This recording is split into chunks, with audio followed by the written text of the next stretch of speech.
Hello, ഇന്നൊരു ഉലുവ മാങ്ങയുടെ റെസിപ്പി ആയിട്ടാണ് വന്നിരിക്കുന്നത്. പല രീതിയിലും ഉലുവ മാങ്ങ ഉണ്ടാക്കാൻ അറിയാം. അതിലേറ്റവും എളുപ്പമായിട്ടുള്ളൊരു രീതിയാണ് ഇത്.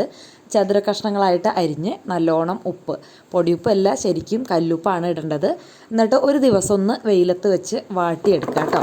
അപ്പോഴാണ് അതിൻ്റെ കറക്റ്റ് ഒരു ടേസ്റ്റ് കിട്ടുക. അപ്പോൾ ഞാനത് നല്ല വെയിലുള്ള സമയമായിരുന്നു. അപ്പോൾ വെയിലത്തൊക്കെ വെച്ച് പിന്നെ അതാ പിറ്റേ ദിവസം ഇതിനേക്കാളും കുറച്ചും കൂടിയും ഉണങ്ങിയാൽ നല്ലതാണ്.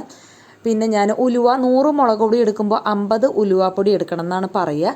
അപ്പോൾ അതാ അങ്ങനെ ഇട്ട് കൊടുത്തിട്ടുണ്ട്. അതിലേക്ക് എണ്ണ, നല്ലെണ്ണ ഉണ്ടല്ലോ, അത് ചൂടാക്കി ഒഴിച്ചു കൊടുത്തു. ഉപ്പ് നമ്മൾ ഇട്ടിട്ടുണ്ടല്ലോ, പോരായ്ക ഉണ്ടെങ്കിൽ മാത്രം രണ്ടാമത് ഒഴിച്ചാൽ മതി. പിന്നെ കുറച്ച് മുഴുവനായിട്ടുള്ള മുളകുണ്ടല്ലോ, അതൊന്ന് വറുത്ത് വെളിച്ചെണ്ണയൊന്നും ഒഴിക്കാണ്ട് വെറുതെ വറുത്തങ്ങാട്ട് പൊടിച്ച് അതും കൂടെ ചേർത്തു. പിന്നെ കുറച്ച് കായപ്പൊടിയും കൂടിയും ചേർക്കാം കേട്ടോ. അതും കൂടിയും ചേർത്ത് ഈ ഉലുവ മാങ്ങയിൽ ഉലുവയാണ് മുന്നിട്ട് നിൽക്കേണ്ടത്. മിക്സ് ചെയ്ത് ഇത് കറക്റ്റ് പറയുകയാണെങ്കിൽ മിനിമം ഒരു മാസമൊക്കെ വെച്ചിട്ടുണ്ടെങ്കിൽ അടിപൊളിയാവും. അതൊന്ന് അലിഞ്ഞ് വരുന്നവരെ ഞാനൊരു 10 ദിവസമാണ് എടുത്ത് വയ്ക്കാൻ എനിക്ക് പറ്റുള്ളൂ. അപ്പോഴാണ് അതാ ഈ ഒരു ടേസ്റ്റ്, അടിപൊളി ടേസ്റ്റായിരുന്നു. അപ്പോൾ ഉണ്ടാക്കാത്തവരുണ്ടെങ്കിൽ ഇങ്ങനെയൊക്കെ ഒന്ന് ഉണ്ടാക്കി നോക്കിയുള്ള. ഒട്ടും വിനാഗിരി ഒഴിച്ചിട്ടില്ല. ഇങ്ങനെ ഇല മൂടി വെച്ചിട്ട് അതിൻ്റെ മുകളിലും എണ്ണ ഒഴിച്ചിട്ടാണ് ഞാൻ കേടാവാതിരിക്കാൻ സൂക്ഷിച്ചത്.